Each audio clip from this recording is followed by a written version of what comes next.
Hello friends, नमस्कार। आप सभी को नमस्कार, सभी का वेलकम इस क्लास में। You all are welcome to this class. Live class में जितने स्टूडेंट्स ऑलरेडी ज्वाइन कर चुके हैं, क्विकली वो कंफर्म कर देंगे आपका ऑडियो वीडियो आपको एक्सेसिबल है। So all live class students, please confirm your audio video is okay, it is accessible to you. तो क्विकली कंफर्म कर देंगे वो। उनको ऑडियो वीडियो में किसी प्रकार का कोई इश्यू नहीं है। तो चलिए हम शुरू करते हैं आज का डिस्कशन। तो आज का हमारा discussion we continue from the previous session, जिसमें हम नरसिम्हम कमेटी 2 1998 में जिसने रिकमेंडेशंस दी, उसकी रिकमेंडेशंस को हम डिस्कस कर रहे थे। तो उसकी रिकमेंडेशंस को हम डिस्कस करेंगे और फिर उसके ऊपर बेस्ड जो क्वेश्चंस हैं उनको डिस्कस करेंगे। तो चलिए शुरू करते हैं इसको। So recommendations of Narasimha Committee 2, that is 1998. Next recommendation क्या था? So these changes would align laws with evolving needs of the banking sector. तो जो different law के अंदर existing जो हमारे एक्ट थे उनमें अगर changes की जाती हैं तो उसका इफेक्ट क्या होगा? उसका इफेक्ट होगा कि वो अलाइन कर देंगी लॉ को with the evolving needs of the banking sector. So चाहे वो reserve bank of India act हो, चाहे वो बैंकिंग रेगुलेशन एक्ट हो, चाहे नेगोशिएबल इंस्ट्रूमेंट एक्ट हो, तो चाहे state bank of India act हो या नेशनलाइजेशन एक्ट हो, तो उनमें अगर अमेंडमेंट्स की जाएंगी तो अलाइन हो जाएंगे उनके जो प्रोविजंस हैं, जो हमारी करंट नीड्स हैं बैंकिंग सिस्टम की, तो उसके साथ अलाइन करने के लिए वो अमेंडमेंट को रिकमेंड किया गया। During period of liberalization from 1991 to 2010, India undertook several measures to develop and liberalize financial sector. तो 1991 से लेके 2010 तक जो लिबरलाइजेशन का पीरियड हम जिसको कहते हैं, तो इंडिया ने बहुत सारे मेजर्स लिए फाइनेंशियल सेक्टर को डेवलप करने के लिए भी और लिबरलाइज करने के लिए भी। इनमें से कौन कौन से वो स्टेप्स हैं अब हम उनको देखेंगे। Establishment of credit rating agencies. So इसी पीरियड के अंदर इंडिया ने क्रेडिट रेटिंग एजेंसी को इस्टेब्लिश किया। तो 3 credit rating agencies namely CRISIL, ICRA and CARE, these were set up to provide independent assessment of credit worthiness of companies and financial instruments, assisting investors in making informed decisions. तो initially 3 credit rating companies establish की गई, तो जिसमें एक क्रिसिल था, दूसरा इकरा था, तीसरा केयर था। इनको किस पर्पस के लिए सेटअप किया गया? तो पर्पस था independent assessment of credit worthiness of companies. जो कंपनीज एग्जिस्ट करती हैं इंडिया के अंदर, जो बोरो करना चाहती हैं बैंकिंग से एंड फाइनेंशियल इंस्टीट्यूशन से, तो उनकी क्रेडिट वर्दीनेस क्या है या उनके फाइनेंशियल इंस्ट्रूमेंट्स की क्रेडिट वर्दीनेस क्या है, इसकी इंडिपेंडेंट असेसमेंट करना। तो ये था पर्पस। और इसका बेनिफिट क्या था? इसका बेनिफिट था to assist investors in making informed decisions. तो अगर बैंक लोन देना चाहते हैं उन कंपनीज को, या इन्वेस्टर्स उन कंपनीज के इंस्ट्रूमेंट में इन्वेस्टमेंट करना चाहते हैं, तो वो प्रॉपर इंफॉर्मेशन के बाद ही इन्वेस्टमेंट करें, तो जिनको हम कहते हैं informed decisions. Then introduction of stock exchanges and screen based trading. तो this was another step which was taken based on the recommendations of different committees. So stock exchange में स्क्रीन बेस्ड ट्रेडिंग को introduce करना। NSC and over the counter exchanges were established. तो इस process में, because Bombay stock exchange was already existing, तो इसमें introduce क्या किया गया? इंट्रोडक्स क्यों किए गए, सेटअप किया गया नेशनल स्टॉक एक्सचेंज को and over the counter stock exchange of India को। तो इन 2 स्टॉक एक्सचेंजेस को इस्टेब्लिश किया गया। NSE introduced screen based trading in 1992। तो NSE ने जो स्क्रीन बेस्ड ट्रेडिंग थी वो 1992 में शुरू की, allowing electronic anonymous and order driven transactions from remote trading terminals.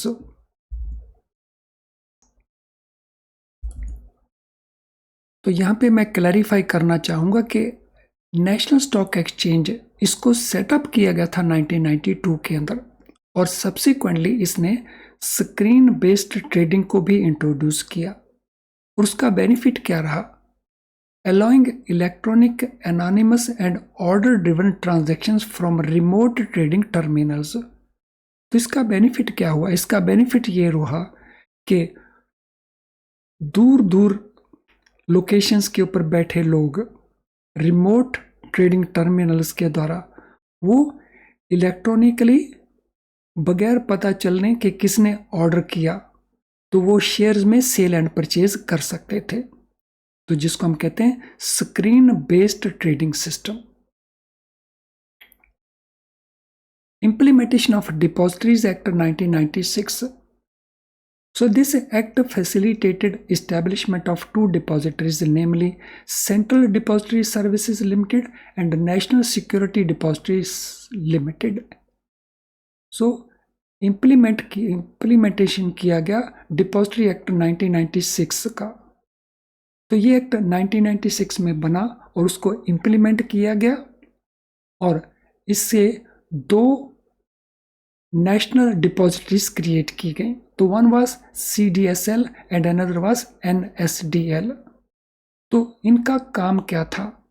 तो these depository played crucial role in dematerializing securities with 99% of market capitalization being dematerialized। तो इनका फंक्शन क्या था? इनको इलेक्ट्रॉनिकली जितने शेयर्स ट्रेडिंग होती है तो या कंपनीज के जो शेयर्स हैं मेजॉरिटी, तो उनके रिकॉर्ड्स क्रिएट करने थे इलेक्ट्रॉनिकली, जिसको हम कहते हैं डीमटेरियल कर देना उनको। सो दे डीमटेरियलाइज द सिक्योरिटीज, यानी पेपर बेस्ड सिक्योरिटीज को डिसकंटिन्यू किया गया, तो उनके जो इलेक्ट्रॉनिक रिकॉर्ड्स क्रिएट किए गए, तो जिसको हम कहते हैं डीमैट का प्रोसेस। And this was done to the extent of 99% of market capitalisation. तो ये ऑलमोस्ट पूरे का पूरा ही डीमेटेरियलाइज कर दिया गया up to 99%। Shortening of settlement cycle. So stock exchange के ऊपर जो सेटलमेंट साइकिल थे, तो initially they used to be 14 days. इनको सब्सिक्वेंटली सिग्निफिकेंटली रिड्यूस किया गया। तो सेटलमेंट होता है ट्रांजैक्शन करना, सेल करना या बाय करना, और फिर उसकी पेमेंट करना।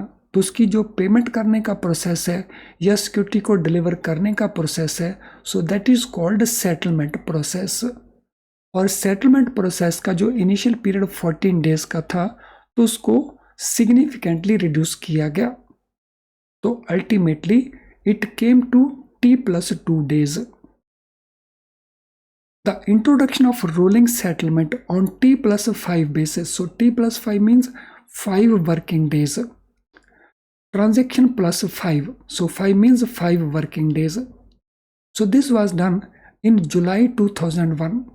और इस साइकिल को फिर रिड्यूस किया गया T3 इन अप्रैल 2002, और फिर और इसको रिड्यूस किया गया in April 2003 to T2। So T2 means जो सेटलमेंट होना है, अगर किसी सिक्योरिटी में ट्रांजैक्शन किया जाए आज, तो उसको सेटल कर देना है नेक्स्ट 2 वर्किंग डेज के अंदर। This minimised settlement risk and increased efficiency.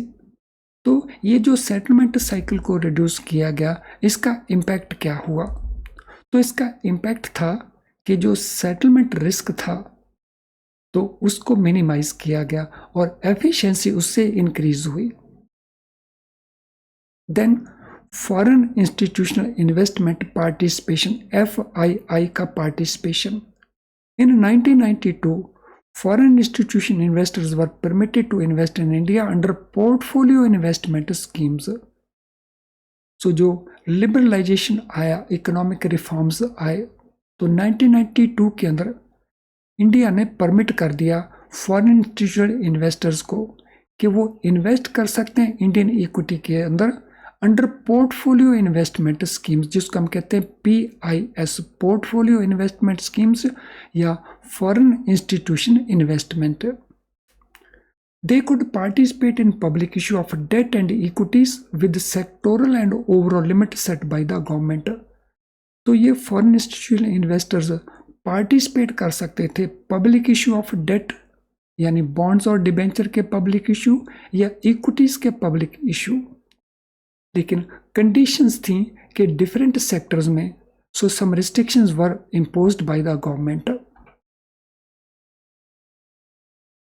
Emergence of specialised institutions, तो ये एक और इम्पॉर्टेंट रिकमेंडेशन था कमेटी का। The post 1990 period witnessed emergence of specialised institution in the money market. तो मनी मार्केट में ये स्पेशलाइज्ड इंस्टीट्यूशंस क्रिएट हुई बिकॉज ऑफ दीज रिफॉर्म्स। तो ये इंस्टीट्यूशंस कौन सी हैं? प्राइमरी डीलर्स, जो प्राइमरीली डील करते हैं इन गवर्नमेंट सिक्योरिटीज। तो इनका फंक्शन है कि ये गवर्नमेंट सिक्योरिटीज में बाय करते हैं, उनका सेल करते हैं to create a market for government securities. And then money market mutual funds, तो इनको भी इस्टेब्लिश किया गया। These institution acted as market makers, तो इन इंस्टीट्यूशन में मार्केट मेकर के तौर के ऊपर काम किया। तो मार्केट मेकर्स कौन होते हैं? सो जो मार्केट को क्रिएट करते हैं, यानी वो सिक्योरिटीज को सेल करते हैं, सिक्योरिटीज को बाय करते हैं, तो उससे एक मार्केट बिल्ड होना शुरू हो जाता है। तो ये मार्केट मेकर्स का काम करते हैं। They contribute to development and deepening of bond and government security market in India. तो उनका कंट्रीब्यूशन कहाँ पे रहा? तो इंडिया में जो बॉन्ड मार्केट है या गवर्नमेंट सिक्योरिटीज का मार्केट है, उसको डीपन करना, उसको गहराई देना। तो ये हो गया हमारा फंडा पार्ट। तो अब हम इसके ऊपर बेस्ड जो क्वेश्चंस हैं उनको डिस्कस करेंगे। तो चलिए क्वेश्चन को डिस्कस करते हैं। फ्रेंड्स, क्वेश्चन डिस्कस करने का बेनिफिट आपको मैक्सिमम तब मिलता है जब आप बेसिक कॉन्सेप्ट को अंडरस्टैंड करते हैं। तो रिकॉर्डेड वर्जन को वॉच करने वाले हमारे स्टूडेंट्स से ये रिक्वेस्ट है कि उनको अभी तक अगर बेसिक कंसेप्ट क्लियर नहीं है तो पहले वो हमारे प्रीवियस वीडियोस को वॉच करें दोबारा से, और फिर इन क्वेश्चंस के आंसर देने की कोशिश करें, और उससे उनका जो कॉन्फिडेंस है वो बिल्डअप होगा और इम्प्रूव करेगा। तो चलिए पहले क्वेश्चन को ले लेते हैं। Narasimham committee 2 recommended merger of strong banks 2। तो ये हमारे ऑप्शंस हैं। सभी ऑप्शंस को रीड करिए केयरफुली और फिर आंसर को प्रोवाइड करिए। यानी जो जो मर्जर का पर्पस था, वो पर्पस क्या था?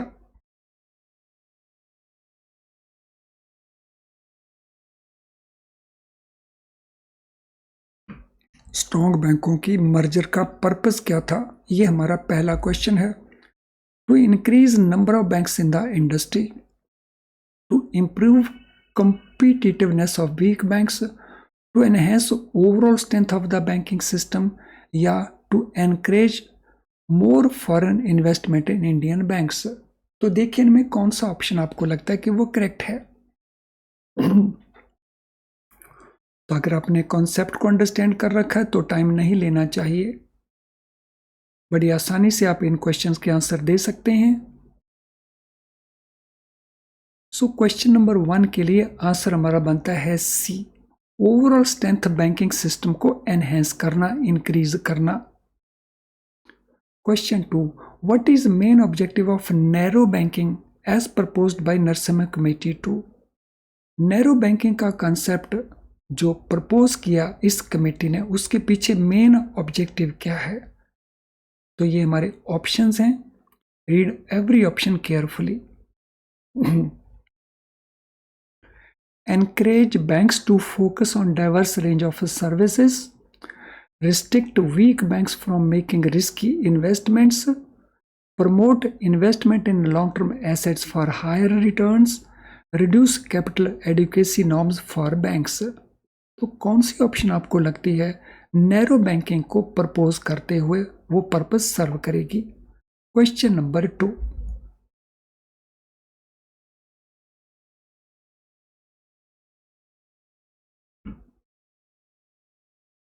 So what is the answer for question number 2? So answer here is B. Restrict weak banks जिनके NPA ज्यादा हैं from making risky investments. According to Nirsamah Committee 2, what was proposed minimum capital adequacy ratio for Indian banks? Nirsamah Committee 2 के मुताबिक proposed minimum capital adequacy Indian banks के लिए कितनी है या कितनी थी? 7%, 9%, 10% या 12%?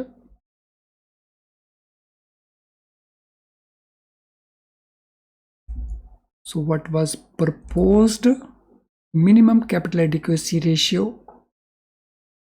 So it was 9%. Previously it used to be 8%. So 8% से increase करके it was proposed to be raised to 9%. Nirsamah Committee 2 suggested a review of banks board functioning to enable them to adopt. तो committee ने क्या suggest किया कि बैंकों के जो बोर्ड्स की फंक्शनिंग है उसको रिव्यू किया जाए ताकि वो क्या अडॉप्ट कर सकें? Social welfare strategies, professional corporate strategies, government centric policies या हाई रिस्क इन्वेस्टमेंट स्ट्रेटेजी? तो सुजेस्ट करने के पीछे जो रिव्यू सुजेस्ट किया गया उसके पीछे पर्पस क्या था? So question number 4, what will be the answer?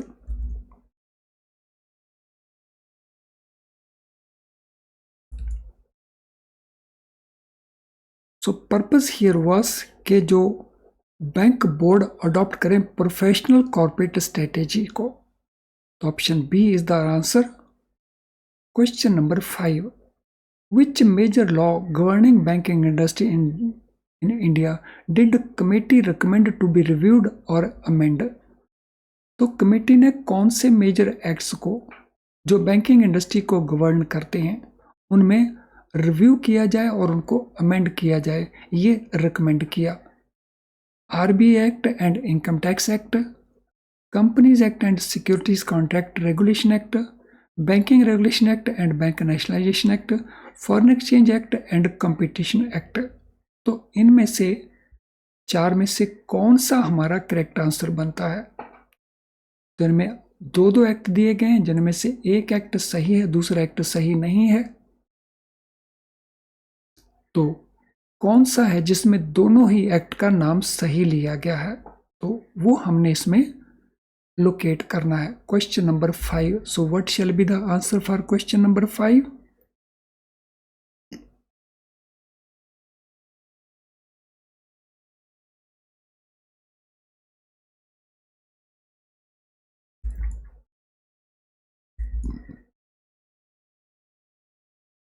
Question number 5। तो क्वेश्चन नंबर 5 में आरबीआई एक्ट, इनकम टैक्स तो ये बाहर हो जाता है। Companies act and securities contract act regulation act ये भी बाहर हो जाते हैं। Banking regulation act and bank nationalisation act ये दोनों ही आते हैं उसके अंदर। So this mean our option answer should be C. Next question, Establishment of credit rating agencies in India aimed to provide independent assessment of। जो credit rating agency को establish किया गया उनका एम क्या था कि इंडिपेंडेंट असेसमेंट प्रोवाइड की जाए। किसकी? इन्फ्लेशन रेट्स की, इकोनॉमिक ग्रोथ की, स्टॉक मार्केट ट्रेंड्स की या credit worthiness of companies and financial instruments की। So question number 6, what is the answer for question number 6?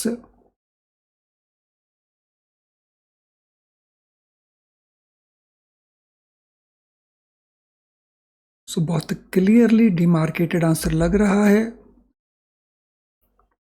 तो आंसर हमारा बनता है डी, कंपनीज की और कंपनीज के द्वारा इशू किए जाने वाले फाइनेंशियल इंस्ट्रूमेंट की क्रेडिट वर्दीनेस को इंडिपेंडेंटली असेस करना। तो option D is the right answer. Friends, before we move further, so this is important information for you. Free live class जो आप इस समय वॉच कर रहे हैं, is it enough to pass the exam? No, it is not enough. Is it useless? No, it is very very useful. अगर आपने अपने स्कोर को इम्प्रूव करना है, अगर आप 43, 46, 48, 49 मार्क्स लेके फेल हो रहे हैं, तो ये क्लास बहुत यूजफुल हो सकती है। फ्री लाइव क्लास क्यों काफ़ी नहीं है? बिकॉज फ्री लाइव क्लास में हम पूरे सिलेबस को कवर नहीं कर पाते और पास होने के लिए हमें पूरे सिलेबस को कवर करने की ज़रूरत पड़ती है। So we must cover full syllabus. Full syllabus को कवर करने के लिए अगर आप IIBF की बुक्स को यूज़ कर रहे हो, उसमें अगर आपको लगता है कि बहुत सारे कन्फ्यूजन्स हो रहे हैं या बहुत आपको एफर्ट करना पड़ रहा है टू कवर द टॉपिक्स, या आपको ये नहीं पता चलता कि इम्पॉर्टेंट क्या है, अनइम्पॉर्टेंट क्या है, किस चैप्टर को, किस पार्ट को छोड़ा जाए, किसको किया जाए, या आपको बहुत सारे प्रैक्टिस क्वेश्चंस नहीं मिल रहे, बिकॉज इन बुक्स में जो प्रैक्टिस क्वेश्चंस हैं वो बहुत कम हैं। तो उस पर्पस के लिए what you can do, so you can make use of our best quality very low priced video lessons, जिनमें हमने कॉन्सेप्ट्स को module wise, chapter wise explain किया होता है और वो बहुत क्विकली आप फॉलो कर जाते हैं। इसके अलावा अगर आपने क्वेश्चंस की प्रैक्टिस करना है तो हमारे क्वेश्चन बैंक को यूज़ कर सकते हैं, जिसमें आपको chapter wise, module wise questions मिल जाएंगे प्रैक्टिस के लिए, और ये सब अवेलेबल है हमारी ऐप के अंदर। तो हमारी ऐप को आप गूगल प्ले स्टोर से डाउनलोड करके इंस्टॉल कर सकते हैं। उसके स्टोर सेक्शन में आपको ये वेरियस फैसिलिटीज़ मिल जाएंगी। तो चाहे आप इस समय JIB कर रहे हैं, या आप प्रमोशन के एग्ज़ाम में जा रहे हों, या सब्सिक्वेंटली आप CIB करने वाले हैं, तो इन सभी के लिए आपको ये फैसिलिटीज़ अवेलेबल हो जाएंगी। तो चलिए आगे चलते हैं। So next question, National Stock Exchange NSE introduced screen based trading in 1992 to enable। NSE ने जो स्क्रीन बेस्ड ट्रेडिंग इंट्रोड्यूस किया, तो उसके पीछे पर्पस क्या था? To enable what? तो ये हमारे ऑप्शन आंसर्स हैं। Face to face trading between brokers and investors, electronic anonymous order driven transactions, trading of commodities along with stocks, या remote trading with foreign stock exchanges. तो ये जो इंट्रोड्यूस किया गया स्क्रीन बेस्ड ट्रेडिंग, तो उसके पीछे what was the purpose? Out of these 4 options, so what is the option answer? So कौन सा आंसर बनता है क्वेश्चन नंबर 7 के लिए?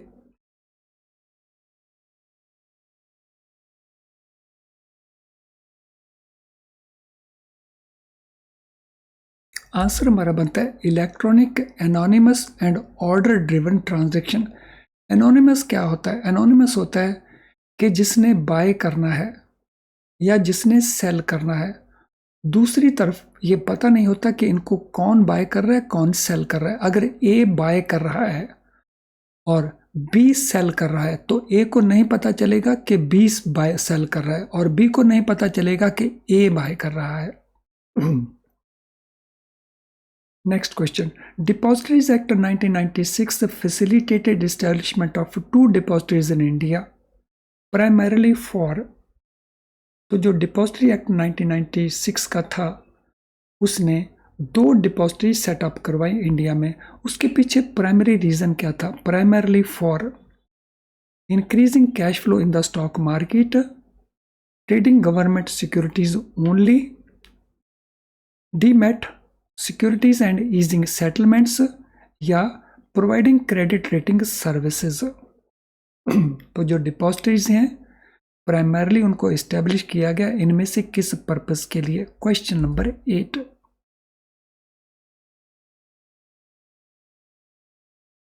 So the purpose behind establishing these two depositories. So purpose was dematerialising the securities, यानी जो paper securities थी उनको डिसकंटिन्यू करना, उनके इलेक्ट्रॉनिक रिकॉर्ड्स क्रिएट करना जिसको हम डीमैट करना कहते हैं, और सेटलमेंट को आसान बनाना। तो option C is our answer. How did introduction of rolling settlement on T+5 basis benefit Indian financial market? So जब रोलिंग सेटलमेंट T+5 बेसिस के ऊपर शुरू किया गया, उसको इंट्रोड्यूस किया गया, तो किस प्रकार से इंडियन फाइनेंशियल मार्केट ने उससे बेनिफिट लिया? Reduced settlement cycle risk, increased transaction cost for investors, lowered minimum investment limit, या encouraged long-term investment. So what is the answer for question number 9?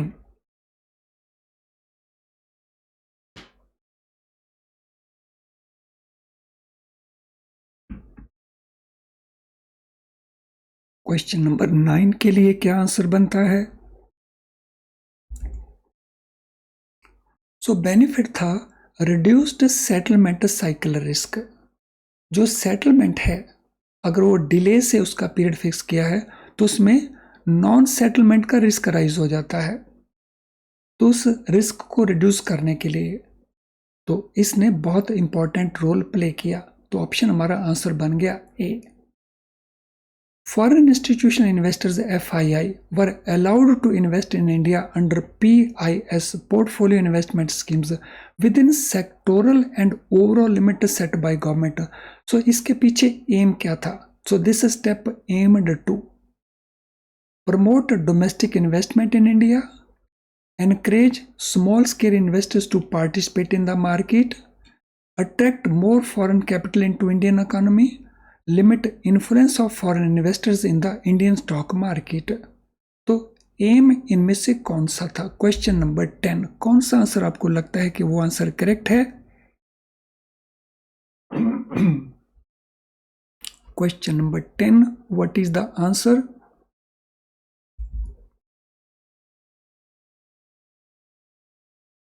So question number 10 के लिए हमारा answer बनता है B, sorry हमारा answer बनता है C, foreign capital को अट्रैक्ट करना इंडियन इकोनॉमी के अंदर। Emergence of specialised institution in money market like PDs primary dealers and MMFs that is money market mutual funds contributed to. तो ये जो स्पेशलाइज्ड इंस्टीट्यूशन बनाई गई मनी मार्केट के अंदर, तो इनका कंट्रीब्यूशन क्या रहा?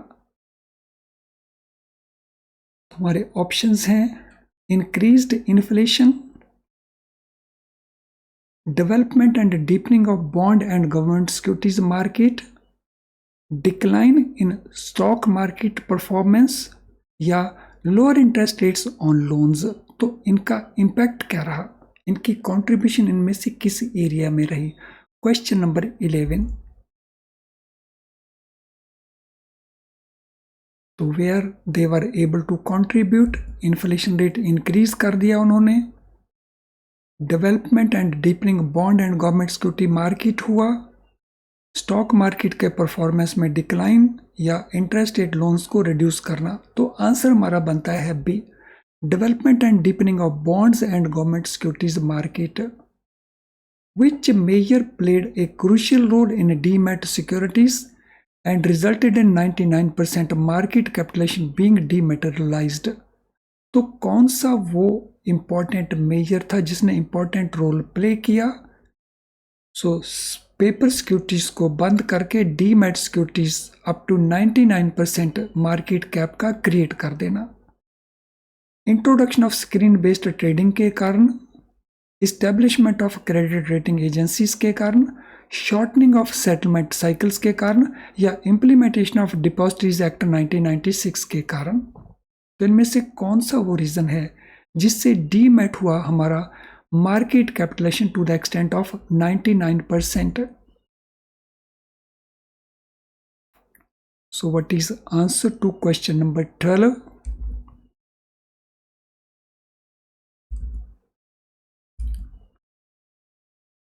क्वेश्चन नंबर 12 के आंसर से पहले आज के सेशन से रिलेटेड अगर आपका कोई भी क्वेश्चन है तो आप उसे टाइप कर सकते हैं in comment box of this video, तो वहां से हम आपको सूटेबली आंसर करेंगे।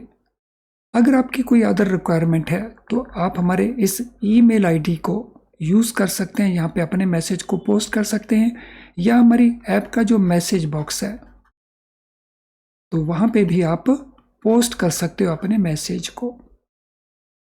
आज का सेशन आपको कैसा लगा? अगर आपको लगा कि ये सेशन यूजफुल था तो मैं रिक्वेस्ट करूंगा आपसे इस सेशन को लाइक करें और इसको शेयर करें विद योर फ्रेंड्स ताकि वो भी इसका बेनिफिट उठा सकें। अगर आपको ये सेशन यूजफुल नहीं लगा तो आप इसको डिसलाइक भी कर सकते हैं। अगर हमारी नोटिफिकेशंस आपको रेगुलरली नहीं मिल पा रही तो हमारे चैनल को सब्सक्राइब करें, और अगर सब्सक्राइब किया हुआ है और बेल आइकन नहीं पुश किया तो बेल आइकन को पुश कर दें, सो दैट आपको हमारी सारी नोटिफिकेशंस ऑन टाइम मिलती रहें और आप किसी भी क्लास को मिस नहीं करें। तो चलिए फ्रेंड्स, आज के सेशन को अब हम वाइंड अप करते हैं। Thank you.